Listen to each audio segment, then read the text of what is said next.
बिस्मिल्लाहिर्रहमानिर्रहीम। बाब अस्सलाति फ़ी थौबिन वाहिदिन व सिफ़ति लब्सिही। हदीस अबी हुरैरता रज़ियल्लाहु तआला अन्हु अन्न साइलन साल रसूलुल्लाह सल्लल्लाहु अलैहि वसल्लम अनिस्सलाति फ़ी थौबिन वाहिदिन फ़क़ाल रसूलुल्लाह सल्लल्लाहु अलैहि वसल्लम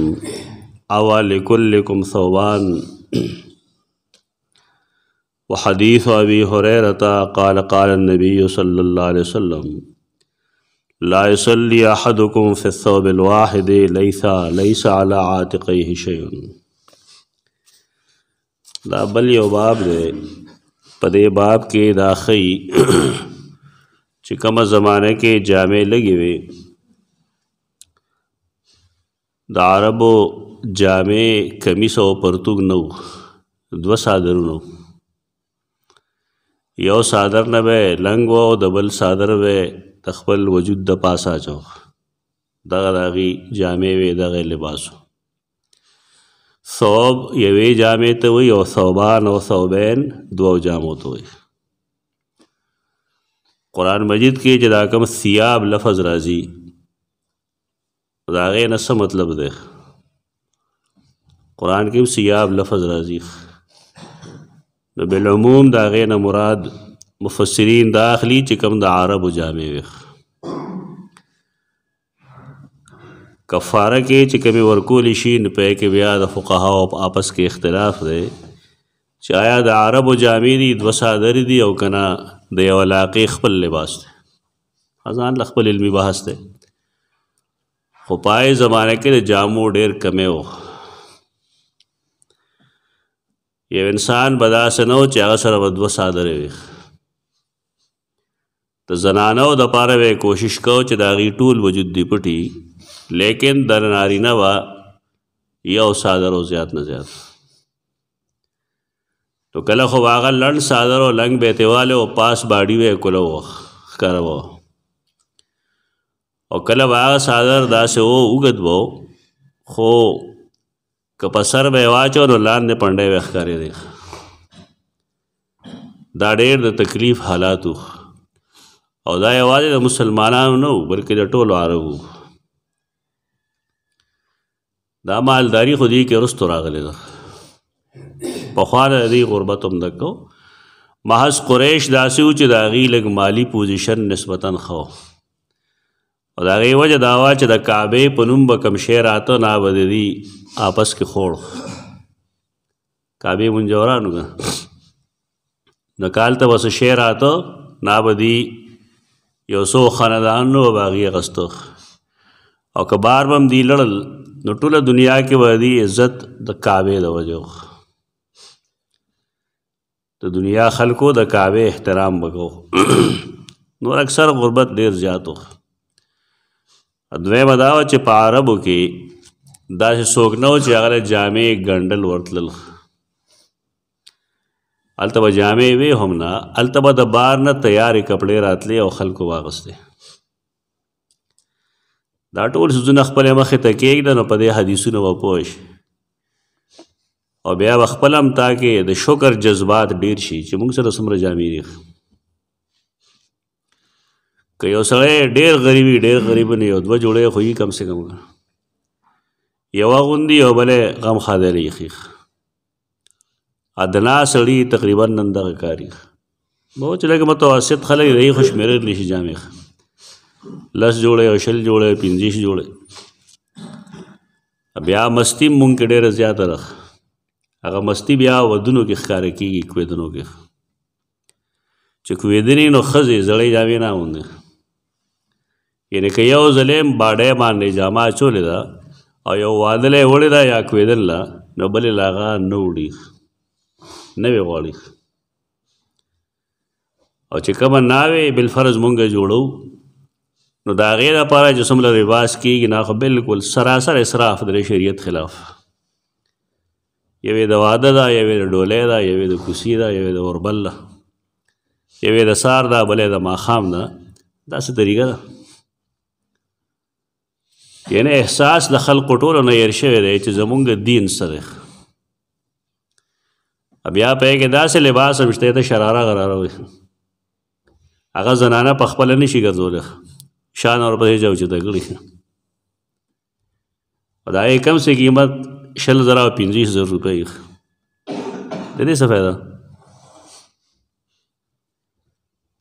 دې څیزونو ته سوچ کول پکار دی دا غلط څیزونه دي دا د غیر مسلمو سره تشابه ده دا د هغې پیښې کول دي زمونږ اسلام دغه نه دی ښکلی لباس واغونده مزیدار چې هغه بني آدم په خپله ځان سره ګرځولی شي همدغه خلک یې نه دي چې ولیمې ته وګوره نو هغه به که مروجې چې پخ کړي د خوړلو نه نو دا دومره فضول خرچ چې کوې په واده نو هغه ولیمه باندې وکړه سنت ولیمه کول دا ګناهونه دي اسراف دی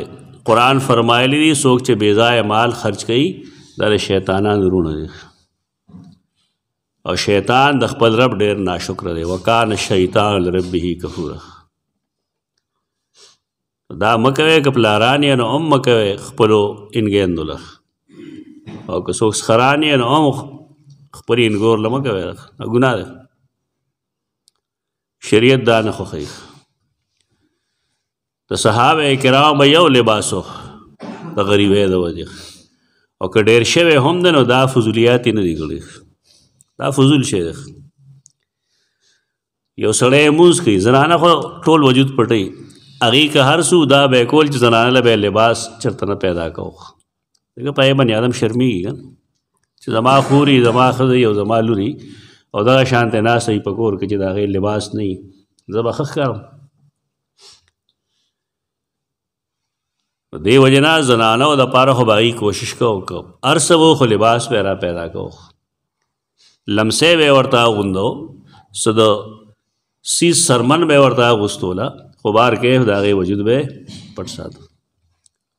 په نارینهو دغه څیزونه نه نو که یو سړی دی هغه په یو جامه کې مونځ کوي نو څنګه به کوي دا د حدیثو مسله ده دې علاقه کې دا خبره ده چې د نارینه په سرتوره مونځ نه کېږي خلک وایي داسې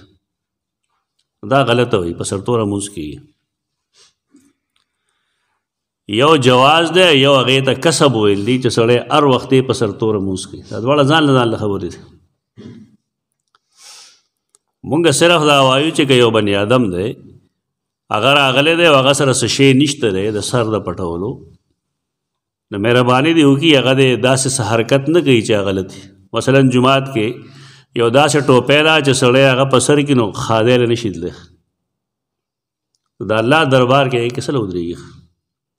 پلاستیکي ټوپی وي که نه پخوا میزر یې هغه وي چې تاسو بیا نه یې نو جومات کې واړه هغې باندې لوې کوي لتې ورله ورکوي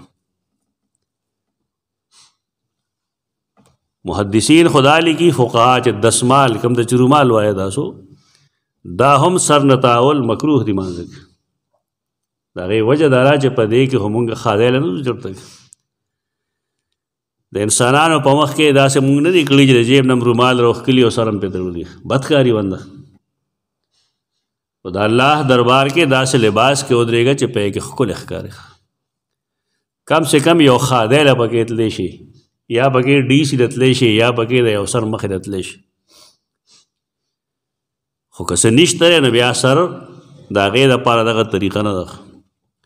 مونږ چې واړه وو هغې زمانې کې مشرانو ته به یادي اکثرو خلکو به د جومات درب راواغسته د سر نه به یې هغه ته وکړه مونږ د هغې مخالفت کوو خلک دا وایي چې دی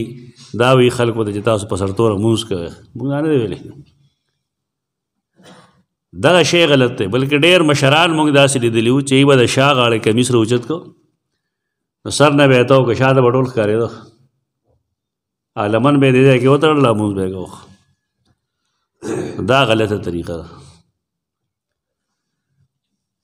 صحابه کرامو سره که څادر یو و د هغې د وجې د هغې سر به ښکاره کېدو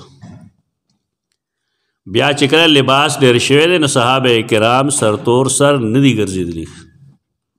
دا شی ختم کړي دا د ماشوموالي نه ختمول پکار دي صحابه کرام به سرتور نه ګرځېدل چې کومه زمانه کې کپړې نه وي هغه نه وي او چې کله الله کشادګۍ راوستی نو بیا سرتور سر ګرځېدل د صحابه کرامو د طریقې خلاف دی. زمونږ د پاکستان کې څه خلق دی هغه ځان ته څه به وایي هر څه چې وایي، خو د هغې مزاج دا دی چې به ټول عمر سرتور ګرځي، په سر باندې یو پیاله تیل اړولي لرې نه پېژندی چې صاحب را روان دی، ادې ټول عمر زمونځ په سرتوره کوي، دا جایز نه کوي، ناروا کوي. البانی رحمه الله د دې دور یو ډېر لوی محدث دی، اهل حدیث دی، محمد ناصر الدین البانی رحمه الله. هغه خپلو ډېرو کتابونو کې لیکلي دي چې د صحابه کرامو تابعینو او تبع تابعینو کار سرتور ګرځېدل نه و. زمونږ نه بهر به هم د هغې سره پټ و، ټوپۍ موپۍ به پرته وه، بلکې د عربو خو رواج د پګړۍ و، ځکه د هغې ضرورت و. هغه د پګړۍ په هغې زمانه کې ضرورت دا و چې ای بنور کې ګرځېدل، د شمله به هغې پرېښې وه د دې لپاره چې د هغې د سټ رګونه دا ګرمیږي نه، د سن سټوک نه بچي. اوس هم عربیان یو خاص طریقې سره په سر یو شی تړي او هغې باندې خپل سټ بچ کوي. دا دلته د دې تصور جدا شوی دی چې دا د احترام څیز دی، د فلان دا دې علاقه کې شی دی. عربو دې لپاره نه کوو، هغې به پې ځان د سن سټوک نه بچ کوو، د انور د ګزار نه چې ایسا سړی لیونی کېږي او دستونه پې لګي، هغې نه به ځان بچ کوو. رسول الله صلی الله علیه وسلم کله کله ټوپۍ کې مونځ کړی، کله یې پټکي کې کړی، او د حج دوران کې او د عمرې دوران کې به بیا په سرتور هم کوو. احرام چې بنده وتړي نو بیا سره پټولی شي،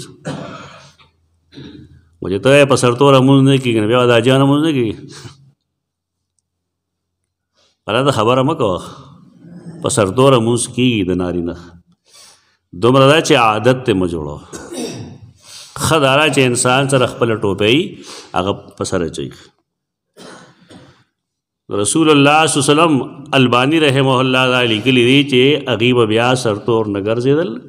بلکې ډېر وروسته پورې هغه وایي چې کله انګریزان او فرانسیسیان د مسلمانانو ملکونو ته رالل نو دا خلک دې دوه مصیبتونه ځان سره راوړل، یو ګیره خریل او بل سرتور ګرځېدل. د اسلامي ملکونو کې دا رواج دغه ځای نه ډېر شوی دی چې کله دا خلک نه و دا ګیرې میرې خریل دا نه و، دارنګې سرتور ګرځېدل هم نه و.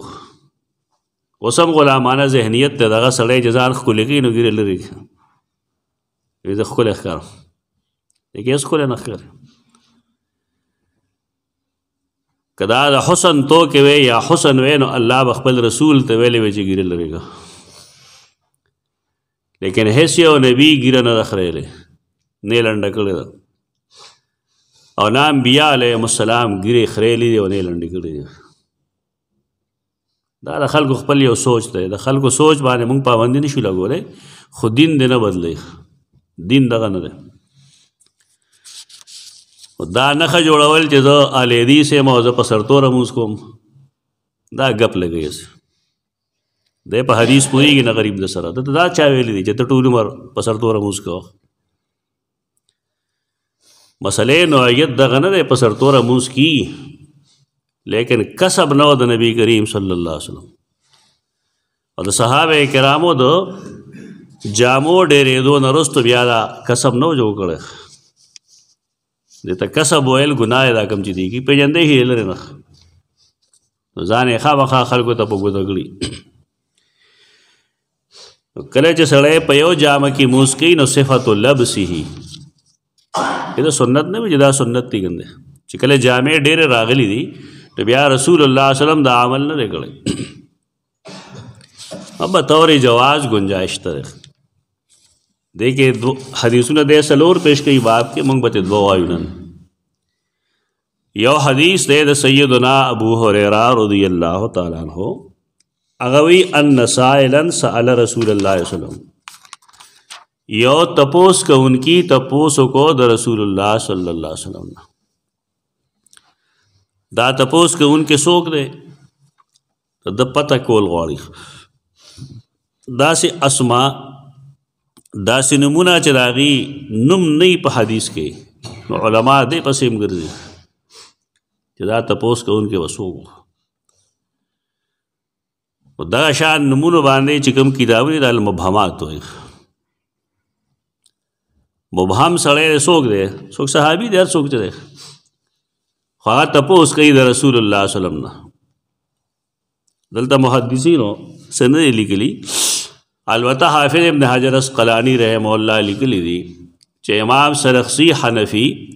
په مبسوط کې لیکلی دي چې دا سړی سیدنا ثوبان رضی الله تعالی عنہ ته علمی کار وایي زمونږ د خلکو وایي چې اثر نه لګي شي نو د هغه نه څه علم نه اخلي ابن حجر اسقلانی شافعی المذهب دی د امام ابو حنیفه پیروکار نه دی خو حواله چې ورکوي نه په حنفي عالم ورکوي ولې د علم خبره ده دا تنګ نظرۍ دلته شروع دي چې دا جي حنفي دی او دا شافعي دی او دا دی واغه دی د پوهې خبره دی واخلې دی که ستاسو یې هغه متل مشهور دی چې الحکمت ضالة المؤمن انا وجدها التقطه د علم او د هوښیارتوب خبره دا داسې خبره ده لکه د مسلمان نه چې روکه شوي مسلمان چې د علم او د حکمت خبره کم ځای مونته نو هلته دې راواخلي دا زمونږ خلک په دې بې علمه پاتې شي چې وایي دا خو پلانی دی پلانی وایي څه لګی ته دې پوه اخلې که نه د هغه مذهب قبلی چې کله مونږ مسلمانانو سره دا کار کوو نو بل چا سره به زمونږ سره ویي لږ دا سائل دار سیدنا ثوبان د امام سرخسی د وینا مطابق هغه تپوس وکړو د رسول الله صلی الله علیه وسلم نه عن الصلاة فی ثوب واحد چې یو سړی لمونځ کوي او په یو جامه کې کوي نو دا به جایز وي که ناجایز وي تپوس کوي یو جامه کې لمونځ جایز دی که ناجایز نو رسول الله صلی الله علیه وسلم فرمایل او لکلکم ثوبان آیا ستاسو د هر یو کس دپاره دوه جوړې دي دوه جامې دي څه مطلب دی د حدیث دا چې کولو کې ته پوه شي د رسول الله صلی الله علیه وسلم مقصد دا دی چې مونځ کول په خپل ټایم کې فرض دي او دا هم فرض دي چې کله سړی ودرېږي مونځ ته نو عورت دې پټي دا دوه خبرې شي په خپل ټایم کې دننه مونځ فرض دی او د مونځ بنیادی فرض دا دی چې د عورت دې پټي نو که یو سړي سره یو لباس تری او دی په هغې عورت پټولی شي نو دی به مونځ کوي که به نه کوي کوي به نو تپوس دا کوي چې که مونږ دا ووایو چې او دی به مونځ نه کوي نو آیا هر صحابي سره دوه څادرې دي څه یعنې صحابه کرامو سره څادر یو دی او کله کله نبی کریم صلی الله علیه وسلم سره څادر یو دی هغې په هغې داسې کړي چې خپل عورت یې پټ کړي یعنې لنګ یې والي زموږ دا خلک لږ احتیاط کوئ ډېر دا څیزونه یې چې مونږ د نبي کریم صلی الله علیه وسلم سنتونو پورې خاندو لکه پنجاب کې رواج دی هغې لنګ اچوي نو زمونږ خلک یې د لنګ مار وایي نو که تا دا پته وي چې دا لنګ خو زما نبي مغوستی و نو شاید چې تا دا حرکت نه وی کړی اوس خلک ګیرې پورې هم خاندي که نه ګیرې ته ګیرې د چا ته ګیرېور وایي چیلې ورته وایي دا خو ډېر بېدینه مسلمانان دي په دې څه دین دی یعنې د رسول الله صلی الله علیه وسلم سنت پورې خندل په دې یو سړی کافر کېږي په دې باندې د سړي ښځه طلاقېږي کافر ورته مه وایه په دې د سړي ښځه طلاقېږي سړی چې کافر شي ښځه طلاقه شي نو یو سړی که یو سنت کوي نو دی کوي که نه کوي نه دی کوي لیکن چې څوک یې کوي نه پورې خاندمه ډېر داسې عالمان شته دی مونږ د هغې تقریرونه اورو څوک چې رفع الیدین کوي نو د هغه باره کې څه وایي منځ کې ګډېږي دي نو د لاس رسول الله صلی الله علیه وسلم مونځ کې پورته کړی او که نه پورته کړی ستا ګزار کم ځای ته رسي او کامین په چغه باندې وي دی او رسوي سره لکه د ګیدړ دی چغه وای نو دا د پیغمبر زمانه کې صحابه کرام وکول که ونه کول زمونږ نالګي په دې سوزونو باندې ده مونږ له حدیث نه یو او مونږ وایو چې یو څیز حدیث کې ثابت دی کته کې وکه کنه کې مګو لیکن هغه پورې خندنې کول دا ګناه دی په دې سره د ایمان نه خلاصي اسلام نه په خلاصي دې ته فایده نه اخلي الټا الزامات بلګي داسې دي داسې هیڅ خبره نه د رسول الله صلی الله علیه وسلم مقصد دا دی چې مونږ کې ټول سره خو دوه جامې نشته رې نو چې په یو جامه کې مونږ نه کېږي نو مونږ وسه کوو نو یو جامه کې مونږ کېږي نارینه د خپل عورت ته پټ کړي د جواز وي نو که تا سره ټوپۍ شته نو ټوپۍ به سر کړه که ته وایې چې صحابه کړي پیغمبر کړي دا حدیث به رسول ویلی شي چې بیا و جماعت ته لنګ کې راغی بس پاسې کمیس هم واچوه مونځ خو کېږي که چې ټوپۍ دی په سر شته دی سره وس دی رسېږي نه بیا ټوپۍ په سر وه او بار هم سرتور مه ګرځه بار سرتور ګرځېدل د صحابه کرامو د نبی کریم صلی الله علیه وسلم د طریقې خلاف دی یوازې مونځ کې نه مونځ کې هم ستا ټوپۍ په سري بار دی په سري بیا بل حدیث کې طریقه ښیي چې قال النبی صلی الله علیه وسلم لا یصلی احدکم فی الثوب الواحد په تاسو کې یو کس په یو جامه کې مونځ نه کوي لیس علی عاتقیه شیء په داسې طریقه چې د هغه په اوږه ته څه شی پروت نه وي صحابه سادهګانو کپړې نه وې چېرته یو څادر به میلو شو به لږ اوږدو دا به یې په سر واچو په سر باندې به یې واچو نو دغه شان به پکې مونځ کوو چې په سر ته اچولی د هغې سنټر او زوړه نکړی دی نو ټیک ده ستا عورت خو به پټي خو چې رکوع او سجدې له دی نه بیا بس چلي لاندې نه خو څادر نشته دی که نه یو څادر دی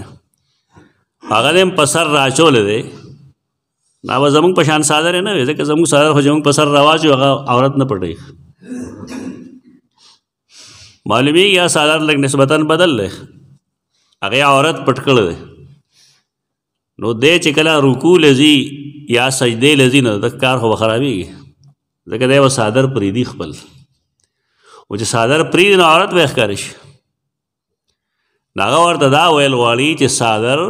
تاسو داسې طریقې باندې واچوئ لکه څنګه چې ما اچولی دی په دې طریقه باندې واچوئ کوم چې عام مونږ څادر اچوو نو که اوږد څادر هم دی نو په اوږو باندې پروت دی او د هغې یو پلو بل طرف ته اړېدلی دی نو که ته دا نیسي او که نه نیسي خو چې ته سجدې له ځې نو ستا عورت به نه کولاوېږي د دې حدیث دا مطلب ده په تاسو کې د یو کس په یو څادر کې مونځ نه کوي په داسې حال کې چې د هغه په اوږو د هغې نه څه شی پروت نه وي یعنې څادر صحیح په اوږه پرته پکار ده چې که دی خوځي راخوځي چې د عورت نه کولاوېږي دې حالاتو ته وګوره او بیا د نبی کریم صلی الله علیه وسلم حالاتو ته م وګوره او صحابه کرامو حالاتو ته م وګوره چې موږ باندې الله څومره کرم کړی دی څومره احسان کړی دی زموږ د لاسو دپاره جدا لباس وي د خپو دپاره جدا وي د کمیس لاندې هم جدا شی د کمیس د پاسه جدا څیز وي د پاسه پې کوټ هم وي لیکن زمونږ بیا هم خوله واضح کړي چې یاره درک نه لګي د صبر او شکر جذبات پیدا کوي او الله چې کوم نعمتونه راکړي دي په دې باندې شکر ادا کوي نو یقین دا چې دا به الله نور هم ډېر کوي اقول قولي هذا استغفر الله لكم ولسائر المسلمين